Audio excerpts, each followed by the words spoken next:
नमो अरिहंताणं नमो सिद्धाणं नमो वायरियाणं नमो उवज्झायाणं नमो लोये सव्वसाहं एषो पञ्चन मुक्तारो सव्वपावपणासनो मंगलानं च सव्वेशिं भजमं हवै मंगलम्। धर्मला अनादिकाळથી જીવની એક ટેવ રહી છે કે પોતાની કોઈ પણ ખરાબ વાત માટે બીજાને દોષ દેવા, પોતાની કોઈ પણ નબળી વસ્તુ હોય એના માટે બીજાને જવાબદાર ગણવા, આ જીવની એક આદત છે। તકલીફ ક્યાં થાય કે ધર્મના ક્ષેત્રમાં આવ્યા પછી પણ આ આદત બદલાય નહીં અને આદત એની એ જ ચાલુ રહે। જેમ કે એશના સમિતિની વાત આવે એટલે પહેલી વાત આવે કે ખાવામાં રાગદ્વેષ ન કરવો અને જીવ સહજ રીતે એવું બોલી જાય કે ખાવાનું સારું હતું માટે રાગ થયો, કોઈ ભાવતી વસ્તુ હતી માટે રાગ થયો। દેવચંદ્રજી મહારાજ કહે છે કે જ્યાં સુધી આ વસ્તુ મગજમાં રહેશે ત્યાં સુધી તમે રાગથી બચી નથી શકવાના।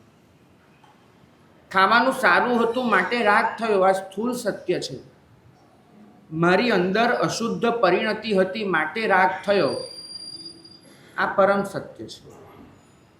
જો મારી અંદર અશુદ્ધ પરિણતિ ન હોય તો વસ્તુ ગમે તેટલી સારી આવે કે ગમે તેટલી ખરાબ આવે, હું રાગદ્વેષ નહીં કરું તો વસ્તુ જવાબદાર નથી, જવાબદાર મારી અશુદ્ધ પરિણતિ છે।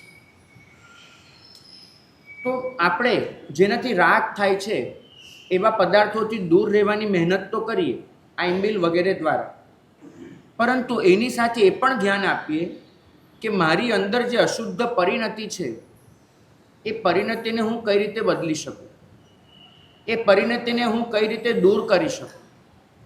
જો એક વસ્તુ રહેશે અને બીજી નહીં આવે ને તો સાધના પરિપૂર્ણ નહીં થાય।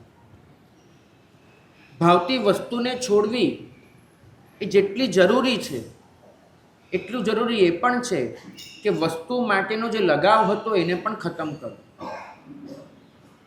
પરિણતિ ન બદલાય અને માત્ર પ્રવૃત્તિ બદલાય તો એનાથી સાધના અપૂર્ણ રહે છે। પૂર્ણતા તો આવે કે પ્રવૃત્તિ અને પરિણતિ બંને બદલવા તરફ લક્ષ્ય આપ્યું।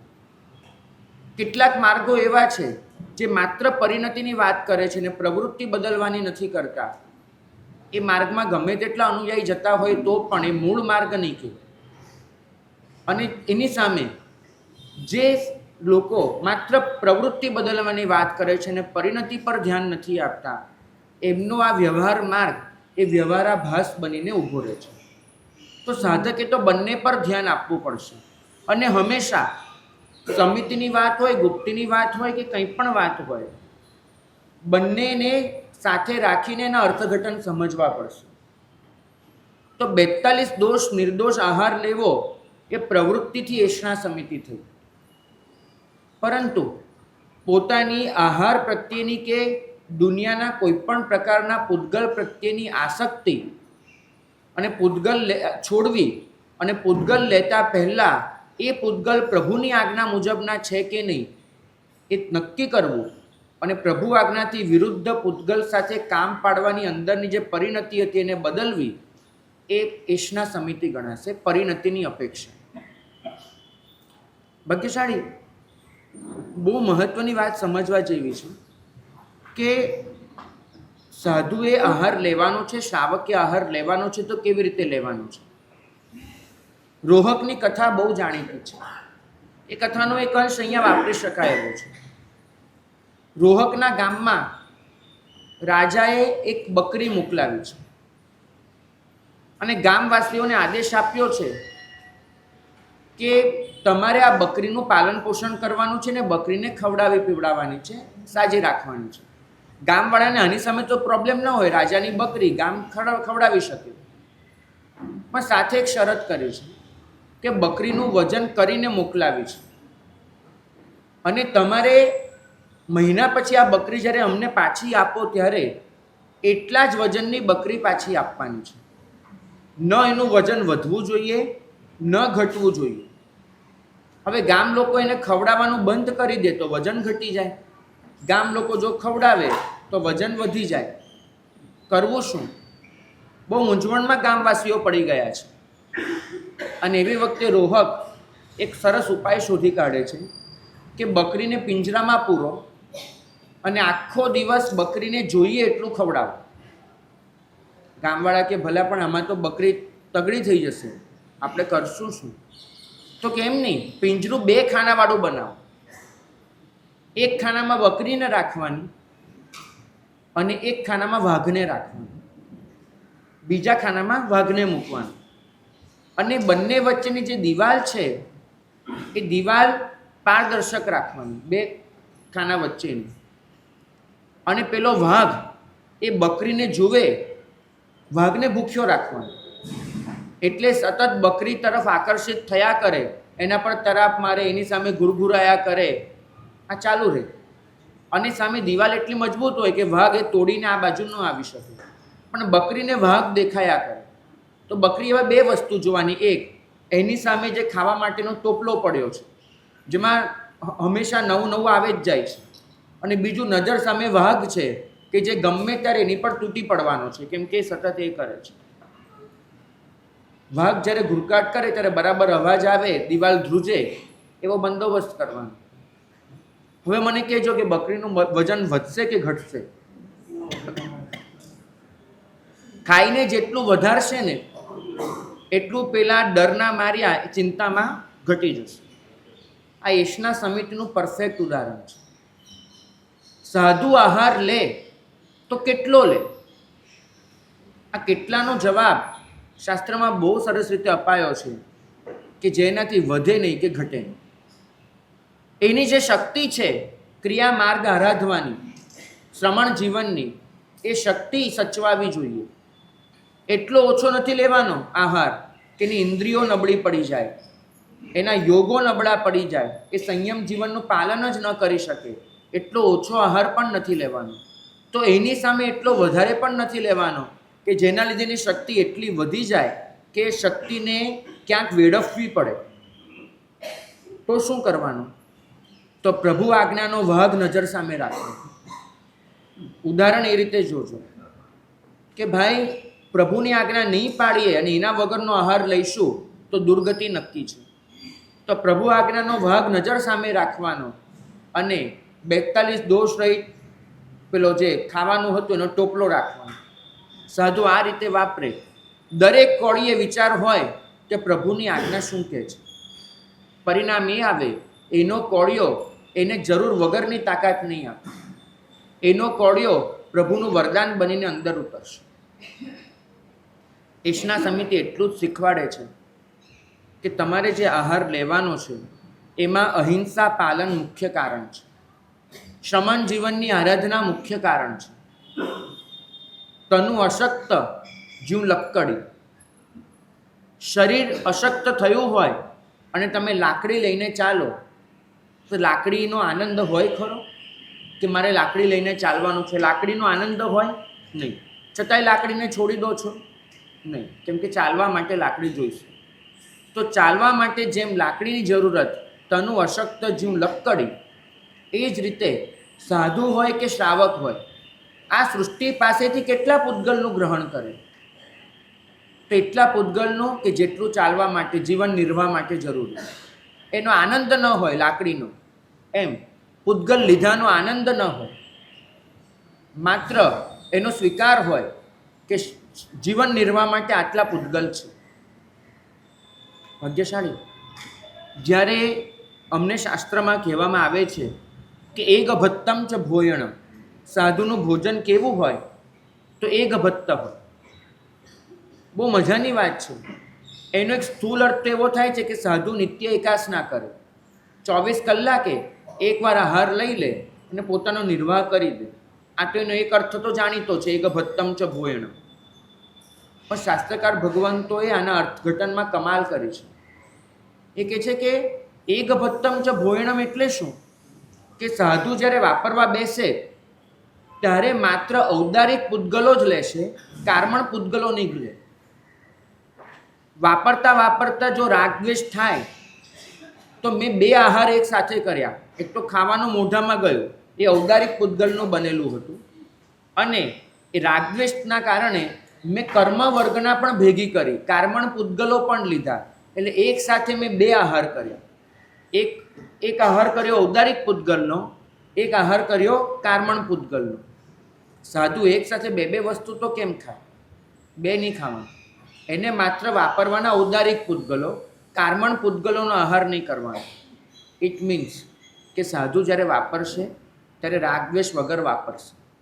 એક સમયે એક જ વસ્તુ વાપરવી એનો અર્થ થાય છે એક ભત્તમ ચ ભૂલ. હું 2 પૂતગલ એક સાથે નહીં લઉં, ઔદારિક અને કાર્મણ. માત્ર ઔદારિક પૂતગલો લઈ અને મારો જીવન નિર્વાહ કરી લઈશ. કારણ કે સાધુ જે આહાર લે છે ને, તંપી સંજમ લજ્જઠ્ઠા ધારંતી પરિહરંતી. સાધુ સૃષ્ટિ પાસેથી પૂતગલ લે તો પણ સંયમ માટે લે, અને સાધુ નકામા પૂતગલ સૃષ્ટિને સમર્પી દે તો પણ સંયમ માટે. લેવું એશના છે, પાછું સોંપવું પારિષ્ઠાપનિકા છે. બંનેમાં એક અનુસ્યુત તત્વ છે જોડાયેલું, એ છે સંયમ. જ્યાં સંયમ નથી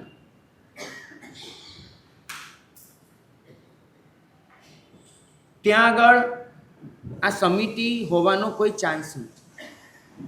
સંયમના અર્થે જ લેવાનું છે કે મૂકવાનું છે.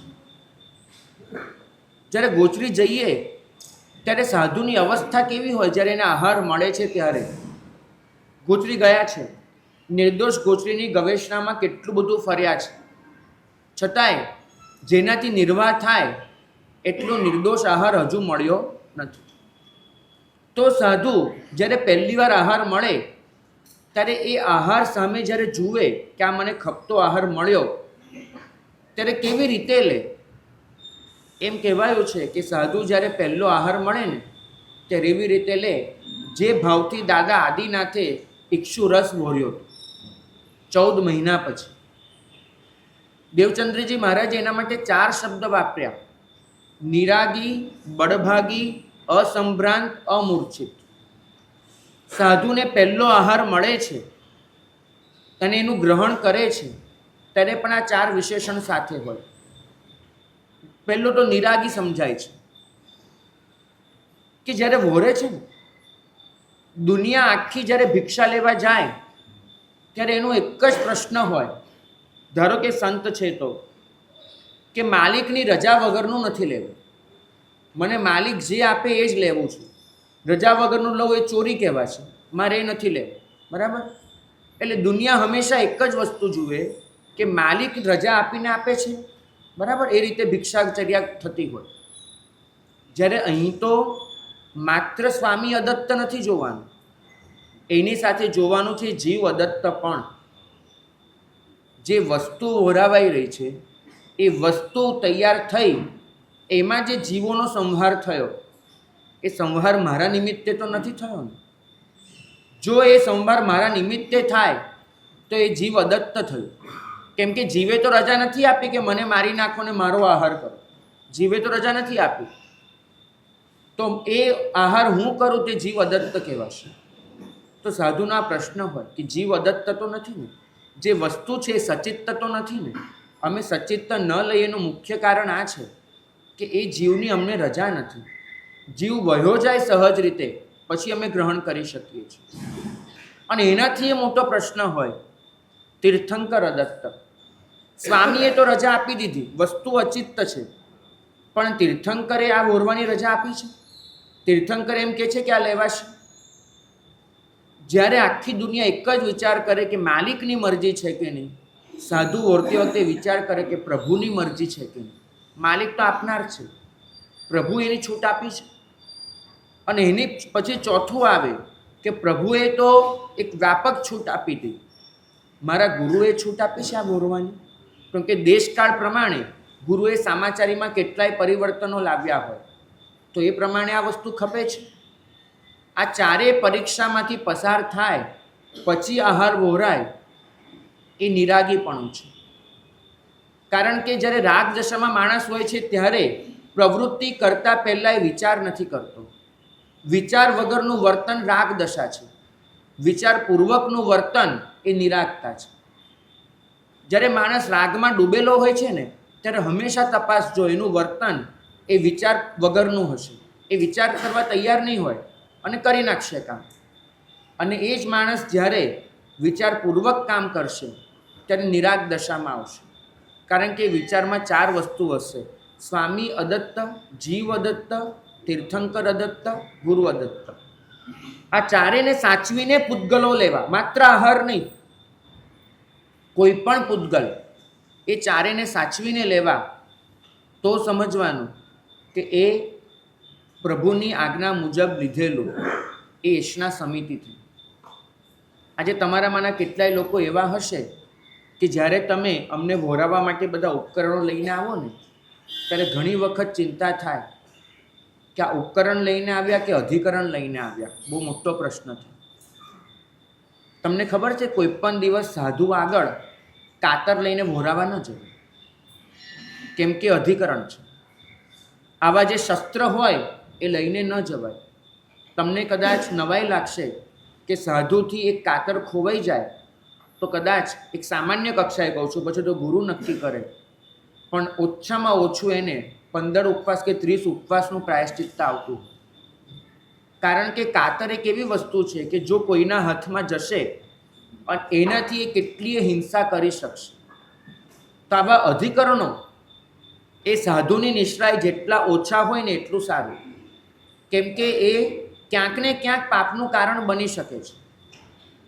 અને અમારે ત્યાં તો કેવી સ્થિતિ થઈ ગઈ, સંઘનો પ્રસંગ છે, બેનર લગાડવા આવ્યા છે, બેનરમાં તે દોરી બાંધવાની છે, મારા સાહેબને કહેવા, સાહેબ કાતર છે, અમારી પાસે લેવા આવે. તમે સમજજો, બરાબર?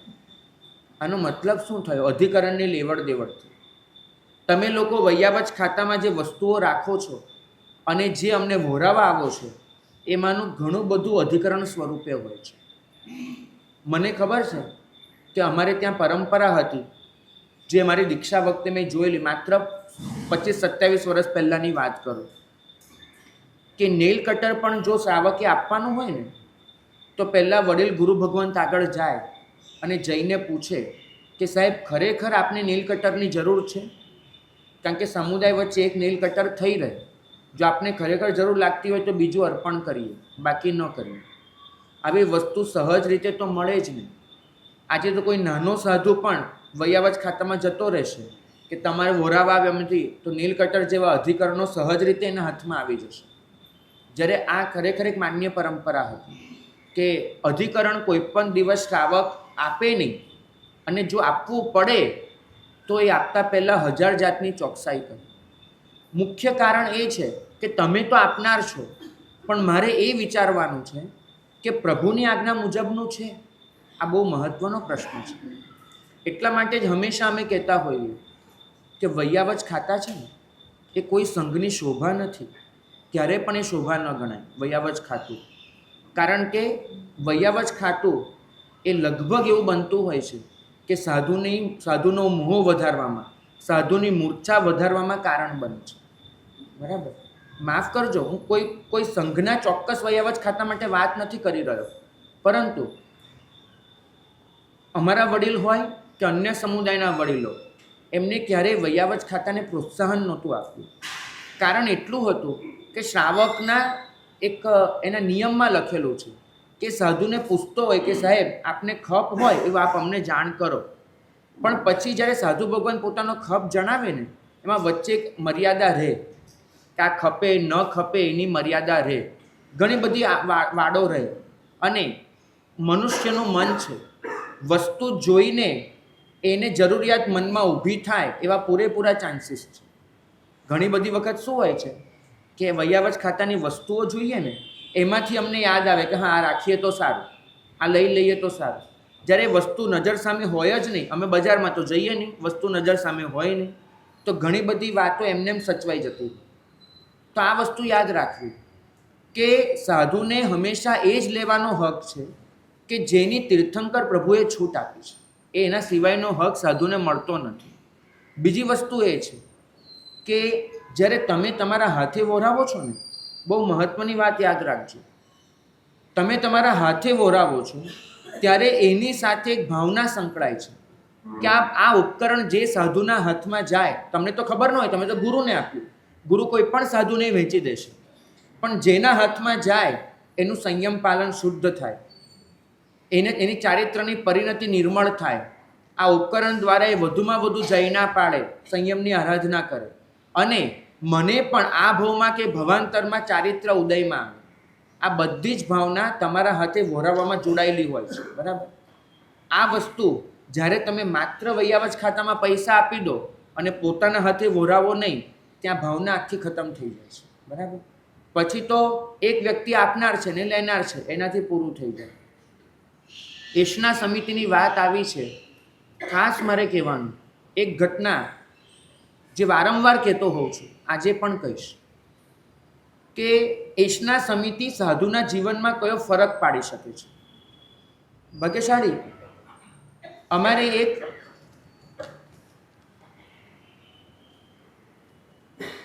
આ વસ્તુ જ મેં કીધી ને, વૈયાવજ ખાતા વધવાથી વસ્તુનો દુરુપયોગ થતો હોય એવું નથી લાગતું, એવો કોઈકનો પ્રશ્ન છે, જેનો પણ હોય, પણ હું એ જ વસ્તુ સમજાવવા માંગુ છું કે વૈયાવજ ખાતાના લીધે એશના સમિતિ સચવાતી નથી, એટલું મારું સ્પષ્ટ માનવું છે. અને અમારા વડીલોએ હંમેશા વૈયાવજ ખાતાનો નિષેધ કર્યો હતો, વિરોધ નથી કર્યો, કારણ કે જે સંઘ જે વ્યવસ્થાથી ચાલતો હોય, પણ નિષેધ અવશ્ય કર્યો છે કે આનાથી મૂર્છા વધશે, ઘટશે નહીં, એવું એમને લાગ્યું છે, અને સંયમ જીવન ખલાસ થશે એવું ઘણું લાગ્યું. ભાગ્યશાળી, એશના સમિતિ શું કરી શકે? અમારે એક ગામમાં ચાતુર્માસ માટે જવાનું થયું હતું, ગામ શબ્દ વાપરું છું પણ શહેર હતું, અને અમારા ચાતુર્માસમાં જે મહાત્માઓ હતા એમાં એક મહાત્મા એવા હતા જે આજે અહીંયા નથી, પણ એ મહાત્મા એવા હતા કે એ મહાત્માને સંયમ જીવનનો કોઈ આનંદ નહીં, પાલન બધું જ રૂઢી રીતે કરે, સ્વાધ્યાય કરે, વૈયાવજ કરે, ક્રિયા કરે, બધું જ કરે, પણ જ્યારે જ્યારે વડીલ ભગવંતો પૂછે સુખ સંયમ યાત્રા, તો સુખ શબ્દ નીકળી જાય, સંયમ યાત્રા પરફેક્ટ ચાલે, પણ જે તમે પૂછો છો ને સુખ સંયમ યાત્રા, એ સુખ ન રહે, જે ખુશી, જે કહેવાય કે અનુત્તર વિમાનની પ્રસન્નતાને તમે અતિક્રમી જાઓ, એ અંદર ન મળે. એટલે આ એક પરિસ્થિતિ. અમે શહેરમાં ગયા ત્યાં સુધીની આ પરિસ્થિતિ. વડીલોએ એમને શિક્ષા ઘણી આપી હતી, સાથી સાધુએ ઘણું બધું સમજાવ્યું હતું, ટકાવાની મહેનત, બધું જ, પણ આ ન થાય. અમે ગામમાં ગયા પછી લગભગ 10-12 દિવસ વીત્યા હશે. એક દિવસ એ મહાત્મા ગુરુ ભગવંતને કહેવા આવ્યા કે સાહેબ, સંયમ જીવનમાં પ્રસન્નતા વધી રહી છે, અત્યાર સુધી જે પ્રસન્નતા નહોતી આવતી એ પ્રસન્નતા પાછી આવી છે, વધી રહી છે. ગુરુ ભગવંતને બહુ સારું લાગ્યું. ઓર 5-1 દિવસ ગયા એટલે મહાત્મા ફરીવાર ગયા કે સાહેબ, આજે તો ખાસો આનંદ આવ્યો સંયમ જીવન, અંદરથી એમ થાય છે કે આ જીવન બહુ સારું છે. આવું 2-3 વાર બન્યું. એટલે અમારા મનમાં એક સ્વાભાવિક પ્રશ્ન થયો કે આવું કેવી રીતે? એમ કોઈકને આઘાતના આંચકા આવતા હોય, આનંદના આંચકા આવે, એ કેવું કહેવાય કે ભાઈ આમ સંયમ જીવનનો આનંદ વધતો જતો હોય, કેવું લાગે? એટલે સ્વાભાવિક છે, મનુષ્ય છીએ એટલે કારણની શોધ કરવાના. તો અમે વિચાર્યું કે આવું કેવી રીતે બની શકતું હશે. પછી એક છે ને, ક્યાંક આપણને અંતઃસ્ફૂર્ણા થઈ જાય, લાઇટ થઈ જાય, તો અમને ખ્યાલ આવ્યો કે અમે ગોચરીમાં અલગ અલગ ઘરે જઈએ છીએ, પણ એમાં એક ઘર એવું છે કે જ્યારે જ્યારે મહાત્માને આનંદનો અનુભવ થયો છે ત્યારે અમે એ ઘરે ગયા છીએ, અને એ ઘરની ગોચરી આવી છે, અને એ ઘરે જઈએ એટલે ઘર એવું છે કે લગભગ અમારી અડધી ગોચરી એ ઘરની જ થાય, એ પાત્રા ઉપાડવા જ ન દે એવો ભાવ ને એવી રીતે કરે એ લોકો એમ. એટલે વાત કરી, મેં ગુરુ ભગવંતને કહ્યું, ગુરુ સાહેબ, મને લાગે છે કે આ ઘરનું કોઈ કારણ હોવું જોઈએ, આપ જો આજ્ઞા આપો તો હું જઈને કંઈક તપાસ કરું. ગુરુ ભગવંતે આજ્ઞા આપી. એ ઘરે જઈને મેં પૂછ્યું, ઘરમાં સાસુમાં હતા, 2 વહુઓ હતા, તો એમાં રોટલી બનાવવાનો ચાર્જ જે વહુનો હતો, પુત્રવધૂનો, એમને પૂછ્યું તો એ પુત્રવધુએ જવાબ આપ્યો કે મહાત્મા મને એ તો નથી ખબર કે મારા લીધે શું ફરક પડતો હશે, પણ કે હું જેટલી પણ રોટલી બનાવું ને એ રોટલી વણતા વણતા મારા મનમાં એક જ વિચાર કરું કે આ રોટલી જે સાધુ સાધ્વીના પેટમાં જાય એ સાધુ સાધ્વી એનું સંયમ જીવન ખૂબ નિર્મળ બને, એને સંયમ જીવનમાં ખૂબ પ્રસન્નતા વર્તે. બરાબર. નક્કી તો ન હોય કે આજે જ મહાત્મા ઘરે આવશે, કોઈક વખત આ રોટલી અમારે પણ વાપરવાની થાય, પણ બનાવતા બનાવતા એક લાભ મળશે એવી ભાવના રાખી અને આવી એક ભાવના રાખી તો મને સમજાયું કે આ તો શબરીના બોર નથી. બરાબર. કે ભાઈ એની આજુબાજુના ઝાડમાંથી રામ રામ રામ નીકળ્યા કરે. આ બેન આ ભાવથી જે રોટલી બનાવતા હશે એ રોટલીમાં માત્ર મોહન નથી એમને નાખ્યું, એ રોટલીમાં ઉમેર્યો છે એમને શ્રમણ ધર્મ માટેનો પ્રેમ. એ રોટલીમાં ઉમેરાયો છે આ રોટલી જેના પેટમાં જાય એનું સંયમ જીવન ખૂબ પ્રસન્ન બને એવી એક છલકાતી ભાવના. પરિણામ પેલા સાધુ ટકી ગયા. એ ક્યારે સંયમ છોડવાના નહોતા, પણ જે આંતરિક પ્રસન્નતા એમને ગુરુ ભગવંતોની હિત શિક્ષાથી પણ નહોતી મળી, એ કદાચ આ ભાવનાની રોટલી પેટમાં ગઈ ને લોહી બનીને ફરી વળી તો એનાથી મળી. તો આ સમજવાનું છે. હું જે હમણાં કહેતો હતો ને વૈયાવચ ખાતા અને હાથે વોરાવાની વાતમાં આટલો ફરક પડી જાય. જો રોટલી તો એક વખત વાપરીને પૂરી થઈ જવાની છે, એ રોટલીથી આટલો ફરક પડતો હોય તો તમારા હાથે વોરાવેલું ઉપકરણ જે તો લાંબો સમય સાધુ સાથે રહેવાનું છે, એ ઉપકરણ જો આ ભાવના સાથે તમે વોરાવેલું હોય તો એનું ફળ તો કેટલું બધું મળે. માટે તીર્થંકરની આજ્ઞાને જો પ્રધાન રાખીને આપણે ચાલીશું તો ઘણી બધી વસ્તુ આપણને જાતે સમજાતી થઈ જશે. મુખ્ય વાત એ છે કે આ એક નિરાગીપણું છે, એની સાથે આવે છે બળભાગીપણું. નિરાગીપણું એટલે આ બધી આજ્ઞાઓ તપાસી લેવી. બળભાગીપણાનો અર્થ છે કે મને જે મળ્યું છે એ પ્રભુની કૃપાથી મળ્યું છે, પ્રભુના અનુગ્રહથી મળ્યું છે. આ વસ્તુને યાદ કરવી. અમે જ્યારે ગોચરી વોરીને આવીએ ને પછી અમારે કાવસક કરવાનું હોય. સામાન્ય રીતે કાવસકમાં શું હોય? લોગસ, નવકાર આ બધું ગણવાનું હોય. બરાબર. જ્યારે ગોચરી વોરીને આવ્યા પછીના અમારા કાવસકમાં અમારે નવકાર ને લોગસ ન આવે. ત્યારે કાવસકમાં એ આવે ધન્યતાનો અનુભવ કે પ્રભુએ આ માર્ગ કેવો આપ્યો કે નિર્દોષપણે તમે પેટ પણ ભરી શકો, તમને પાપ પણ ન લાગે અને છતાંય તમારું બધું જ સચવાઈ જાય. એ પ્રભુ માટે, એ ગુરુ પરંપરા માટે એ કૃતજ્ઞતા અનુભવવાનો કાવસક હોય છે. એ કાવસકમાં અમારે એમ ન કહેવાય 4 નૌકાર 1 નૌકાર ન હોય, માત્ર હોય તો એક ગાથા કે જે ગાથા અમને એમ શીખવાડે છે કે તમે બળભાગી છો કે પ્રભુના અનુગ્રહનો પ્રસાદ તમારા પાત્રમાં આવ્યો છે. તો સાધુ જ્યારે ગોચરી વોરે ઈશના સમિતિમાં ત્યારે નિરાગી હોય અને નિરાગી સાથી હોય બળભાગી. એ પોતાની ધન્યતાનો અનુભવ કરતો હોય કે જ્યારે આખો સંસાર એને પૂતગલ મેળવવા માટે કર્મબંધ કર્યા સિવાય છૂટકો નથી, પૂતગલ મેળવવા માટે 18 પાપ સ્થાનક સેવ્યા સિવાય છૂટકો નથી, ત્યારે આ પ્રભુનો માર્ગ છે કે જેને પૂતગલ મેળવવાને પણ નિર્જરાનું કારણ બનાવી દીધું. તમે કોઈકના ઘરે જમીને આવો ને ત્યારે કર્મબંધ કરીને આવ્યા હો, સાધુ તમારા ઘરે ગોચરી વોરીને પાછો આવે તો કર્મ નિર્જરા કરીને આવ્યો હોય. આ મોટો ફરક. પૂતગલ લઈને પણ કર્મ નિજરા, પૂતગલ વાપરીને પણ કર્મ નિજરા, પૂતગલ છોડીને પણ કર્મ નિજરા. ત્રણેય સમયે અમારી નિર્જરા તો ચાલે. બરાબર. આ એક આદર્શ છે. અમે એવા છે એવું નથી કહેતો, આ એક આદર્શ છે. પણ ઈશના સમિતિ આપણને આ આદર્શ સુધી લઈ જાય છે કે તમે ક્યારે પણ પરાશ્રિત નહીં હો. દુનિયા ભલે એમ માનતી કે સાધુ લોકને અધીન છે, વાસ્તવમાં તમે પરમાશ્રિત હશો. કેમ કે તમને જે મળે છે એ પરમ તત્વ તમારા સુધી પહોંચાડે છે. તો સાધુ ક્યારેક પરાધીન ન હોય, પરાશ્રિત ન હોય. માટે સાધુ ક્યારે બિચારો ન હોય. જે બિચારો છે ક્યારે બળભાગી ન બની શકે. સાધુ ક્યારે બિચારો ન હોય, સાધુ ક્યારે દીનહીન ન હોય. દીક્ષા શબ્દનો બહુ સરસ અર્થઘટન મારા ગુરુ ભગવંતે કરેલું. એમને કહ્યું હતું કે દીનતાનો ક્ષય કરે એનું નામ દીક્ષા છે. સંસારી જીવ લગભગ દીન અને હીન અવસ્થામાં હોય છે.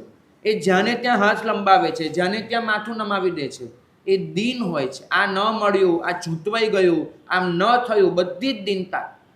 આ દીનતાનો ક્ષય કરે. દીનતા જે દિવસે નીકળી ગઈ એ દિવસે જે બચે એનું નામ દીક્ષા છે.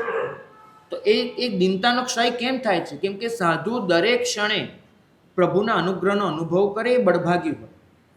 ત્રીજી વસ્તુ આપી યશના સમિતિમાં અસંભ્રાંત. નિરાગીપણું આવી ગયું, બળભાગીપણું આવી ગયું. પણ હવે જ્યારે તમે લો છો ત્યારે તમારે આજુબાજુની તમામ પરિસ્થિતિનું ધ્યાન રાખવાનું છે કે લેતી વખતે એવું કોઈ વર્તન ન થઈ જાય કે જેના લીધે બીજા જીવો અધર્મ પામી જાય. સાધુ બધો જ ખ્યાલ કરે, આજુબાજુની પરિસ્થિતિ જુએ કે ક્યારે લેવાય ક્યારે ન લેવાય. બરાબર, ચારે પરીક્ષામાંથી પસાર પણ થઈ ગયું આહાર, પણ એ વખતની પરિસ્થિતિ પ્રમાણે ગ્રહણ કરાય. પરિસ્થિતિ ન હોય તો ગ્રહણ ન કરાય. અમે ઘણી વખત અમારા ખપ કરતાં ઘણી ઓછી ગોચરી બોરીને આવી જઈએ. મૂલચંદજી મહારાજની વાત કરું, તપગચ્છપતિ મૂલચંદજી મહારાજ, એ મૂલચંદજી મહારાજ પોતે ગોચરી જતા હતા. તપગચ્છપતિ હતા, ગણી હતા અને પોતે ગોચરી જાય. એક દિવસ પોતે ગોચરી ગયા હતા અને નગર શેઠના ઘરે જવાનું થયું. અમદાવાદના નગર શેઠ, એના ઘરે જવાનું થયું. અને નગર શેઠના ઘરે એ દિવસે બીજા જૈન શેઠ, અજયનો બધા આવેલા હતા અને લગભગ 10-12 શ્રેષ્ઠથી એની એક મંડળી જામેલી હતી. હવે મૂલચંદજી મહારાજ નગર શેઠના ઘરે અઠવાડિયે 10 દિવસે એકવાર આવે, કારણ કે એમને ખબર કે નગર શેઠનું ઘર એવું કે જ્યાં તમે જાઓ પછી બીજા ઘરે જવાની લગભગ જરૂર ન પડે એમ નહીં, એ જવા જ ન દે તમને. એ રીતનું ઘર, ભર્યું ભાદરું, રોજના 25-50 માણસ જમનાર હોય અને એ રીતનું ઘર. તો આ દિવસે પોતે આવ્યા હતા અને નગર શેઠને ત્યાં તો જેવા મહાત્માને જોયા, નગર શેઠનો પરિવાર તો ઘણો મોટો, પણ આ બધાની વચ્ચેથી એમ કહેવાય છે કે તે વખતે અંગ્રેજ અધિકારી પણ હતા અને બધા જ હતા, પણ બધાની વચ્ચેથી નગર શેઠ ઊભા થઈ ગયા અને ઊભા થઈને કહ્યું કે મહાત્મા ભગવાન પધારો. એ વહોરાવા માટે ગયા. હવે પરિસ્થિતિ એવી હતી કે પેલા 10-12 જણ બેઠા છે, એ લોકો રસોડાને જોઈ શકે એવું રસોડું હતું અને ત્યાં આગળ સ્વાભાવિક રીતે ઘણા બધા પદાર્થો પડેલા હતા.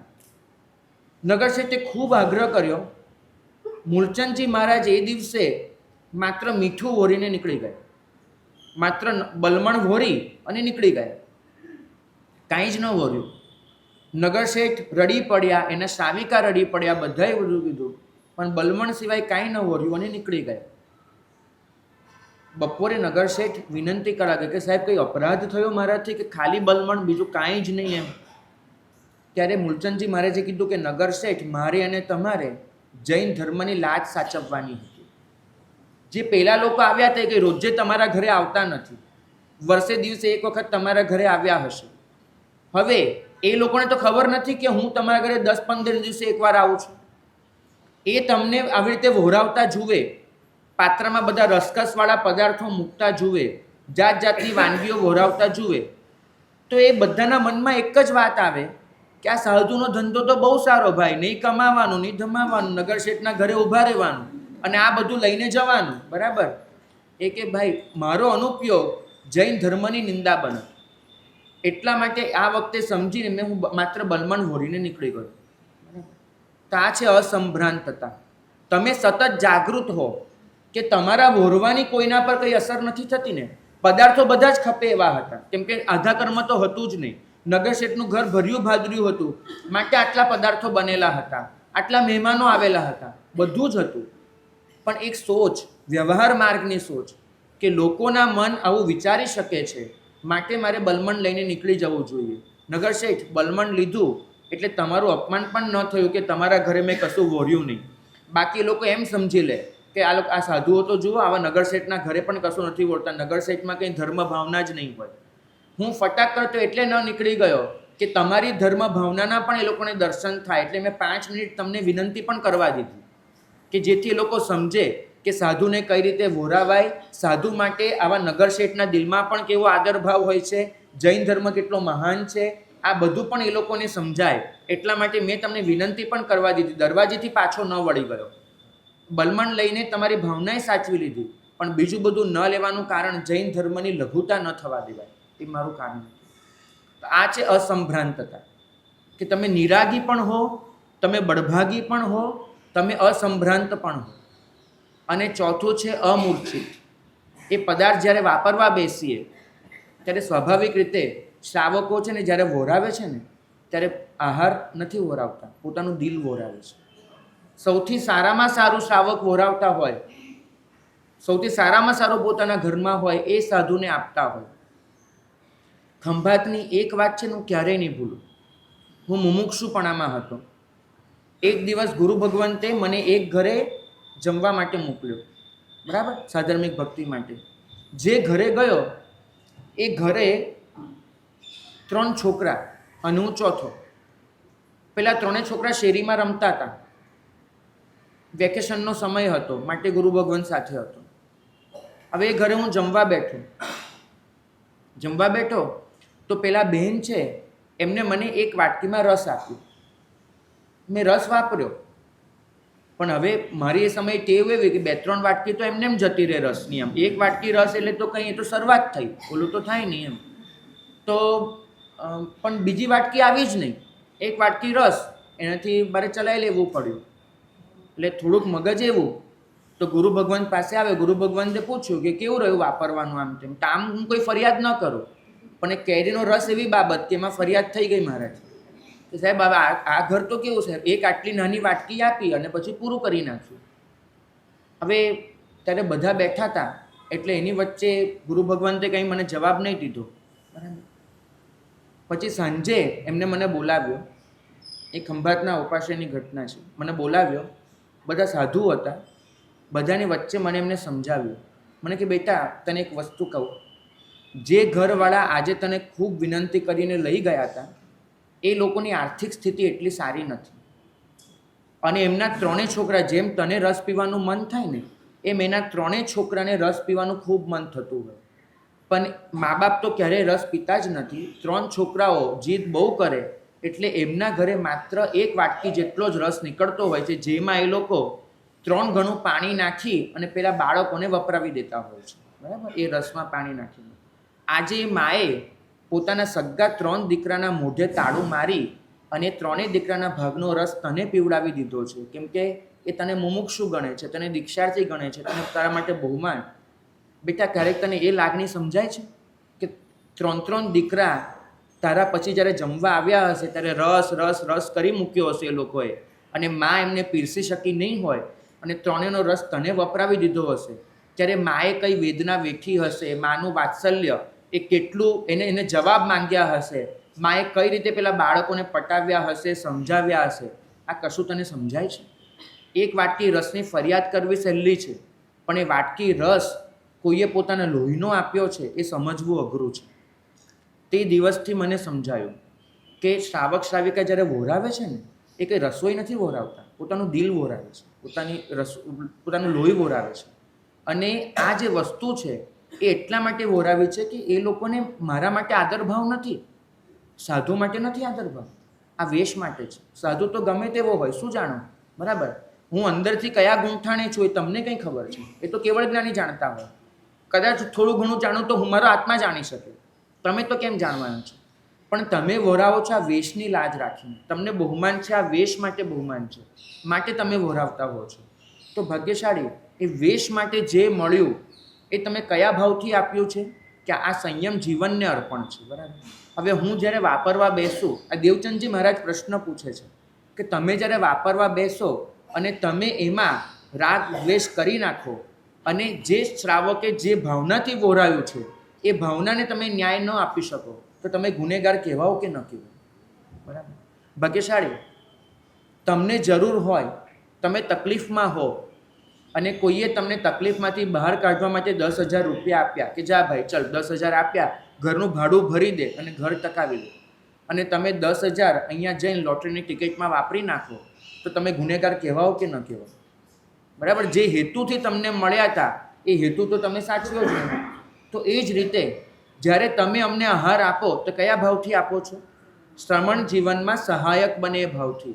અને જો હું મૂર્છા કરી બેસું, જો હું એમાં રાગદ્વેષ કરી બેસું તો હું ગુનેગાર કહેવાઉં કે ન કહેવાઉં, બરાબર.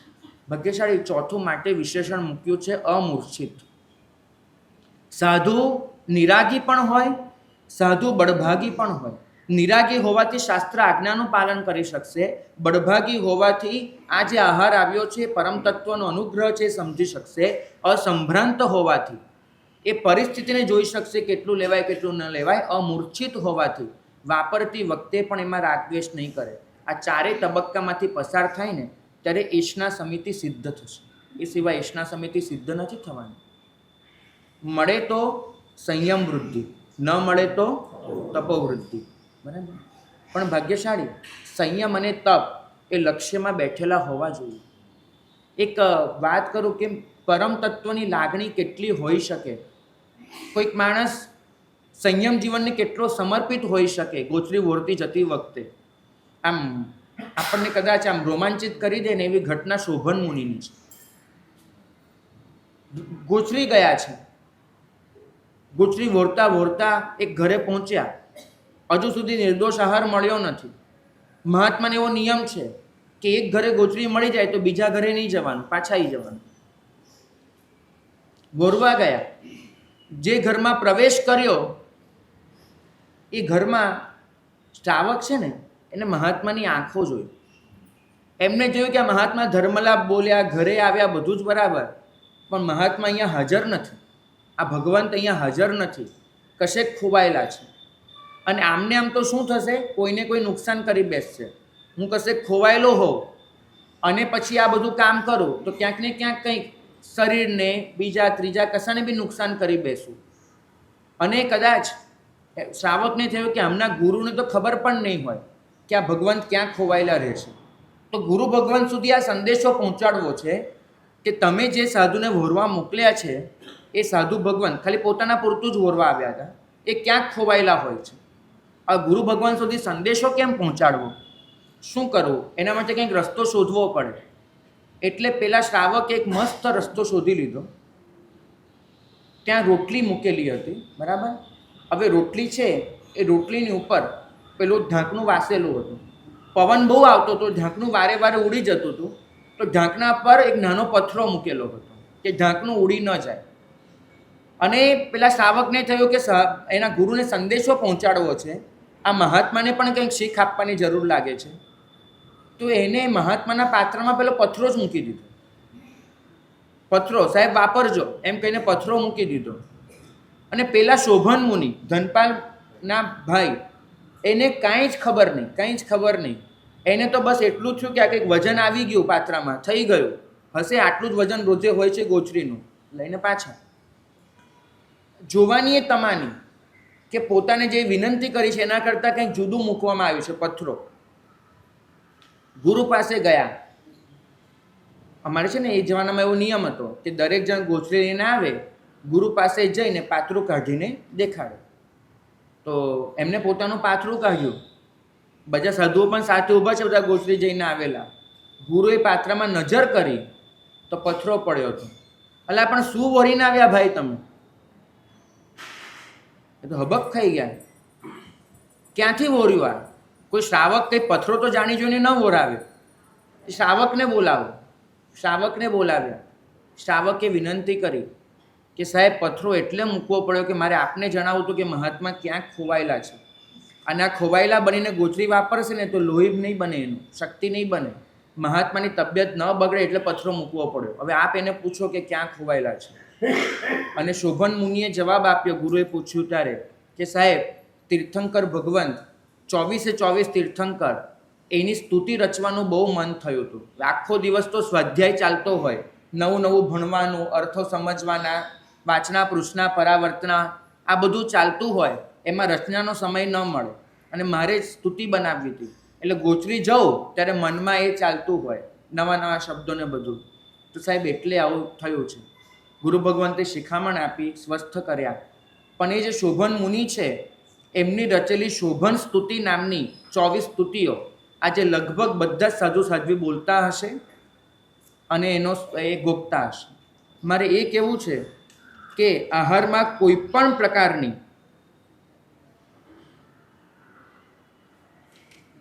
આહારમાં કોઈ પણ પ્રકારની મૂર્છા વગર વોરી લેવું એ કદાચ આપણે શોભન મુનિ પાસેથી શીખી શકીએ.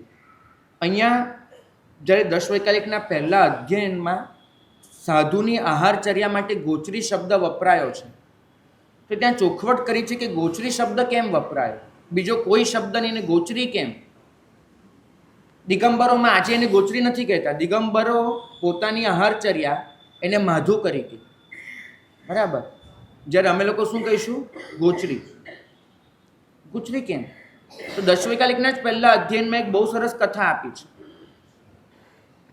એક શેઠના ઘરે ગાય પાડેલી અને ગાયને નાનું વાછરડું, બરાબર, બહુ લાડકું, આખા ઘરનું લાડકું વાછરડું ગાયનું. અને શેઠના ઘરે લગ્ન આવ્યું. હવે લગ્નનો દિવસ અને ઘરમાં આટલી બધી ધમાલ, એટલે કોઈને એ ખ્યાલ ન રહ્યો કે વાછરડાને ખવડાવવાનું બાકી રહી ગયું છે. ગાય તો મોટી, તો એને તો ચરાવવા લઈ જાય પેલો ગોવાળ, ચરાવે ને પાછી આવે. પેલું વાછરડું દૂધ તો થોડુંક પી લે, પણ કોઈ પણ કારણસર વાછરડાને આહાર આપવો જરૂરી હતો અને મળ્યો નહીં.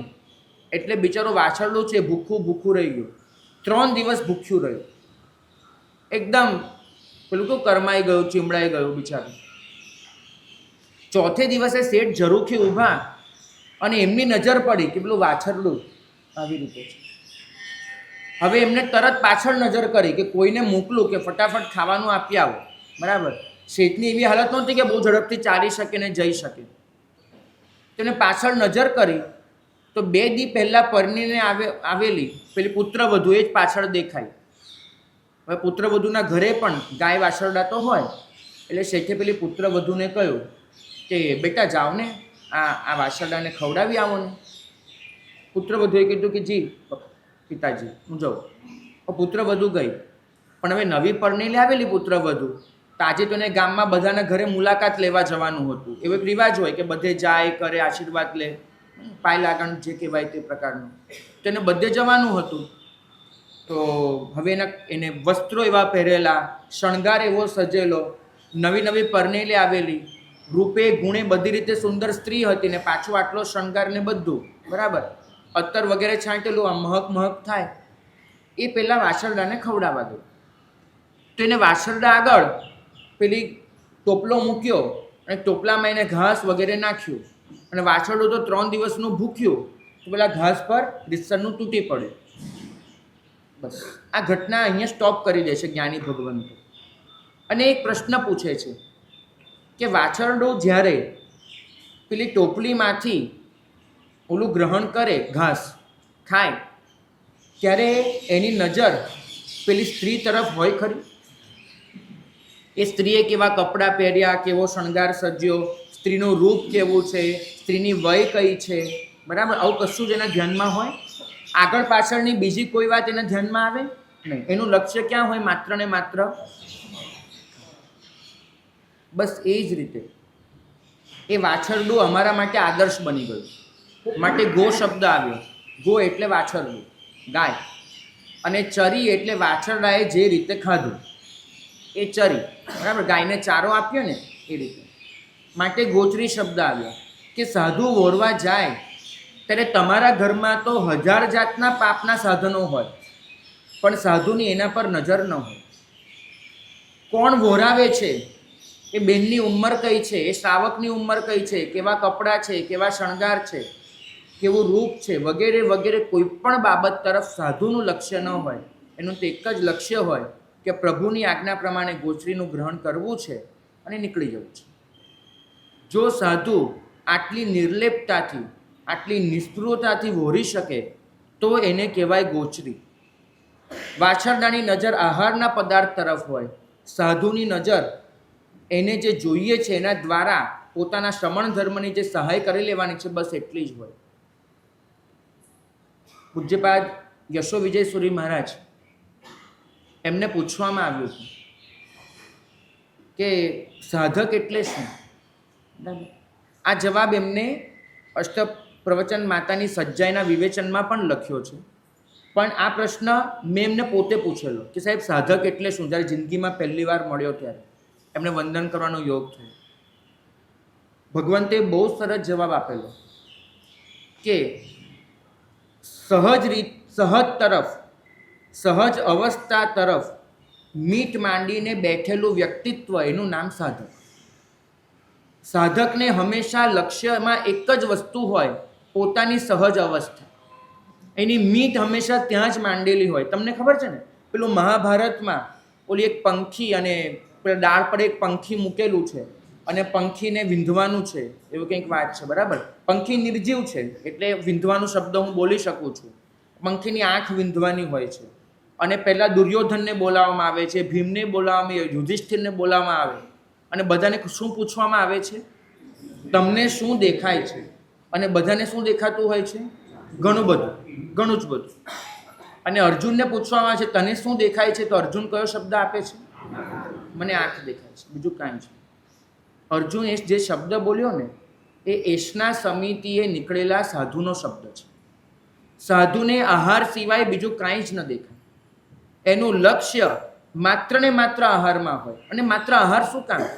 સાધુનું લક્ષ્ય જ હંમેશા માત્ર ને માત્ર સહજ અવસ્થામાં હોય, એ તરફ જ એને મીટ માંડેલી હોય, એનું વ્યક્તિત્વ જ હંમેશા ત્યાં સમર્પિત હોય. સાધુ દરેક ક્ષણે પોતાની જાતને એક જ પ્રશ્ન પૂછતો હોય, એક જ પ્રશ્ન.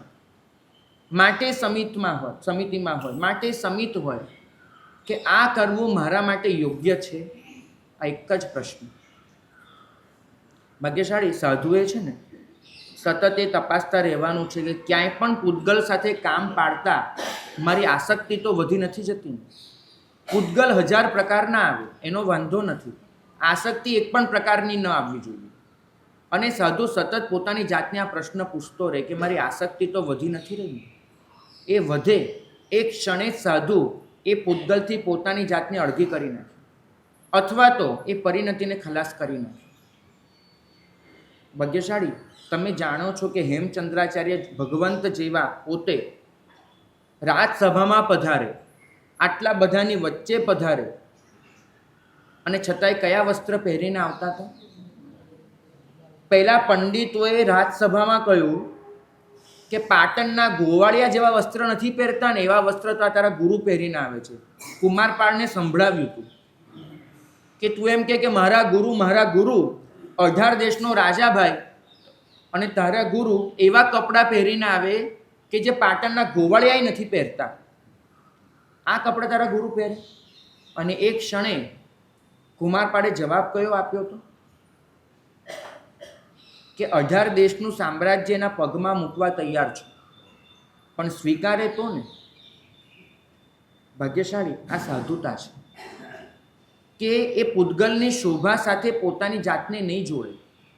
ચોક્કસ વસ્ત્રોમાં મલિનતા કેટલી હશે એ દેશકાળ સાપેક્ષ વિચાર કરી શકાય, પરંતુ મને અનુકૂળ હોય, મને ગમતું હોય, આ ભાવનાથી કોઈ પણ પ્રકારની વસ્તુ સાથે રાખવી, પૂતગલમાં એ અનુરાગ જોડવો, એ સાધુનું લક્ષ્ય ક્યારે પણ ન હોય ને શ્રાવકનું પણ ન હોય.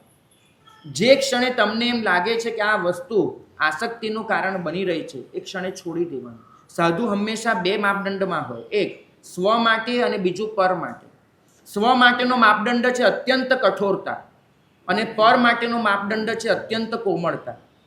જે સાધુના હાથ પર ચપ્પુ ફરી જાય, એના મોઢામાંથી અરેરાટી પણ ન નીકળે, એ સાધુનો પગ ભૂલથી પણ કીડી પર પડી ગયો, કીડી બચી પણ ગઈ છે, પણ એનું સહેજ તરફડિયા હોય ને એ જ સાધુ ચોધાર આંસુએ રડી પડશે.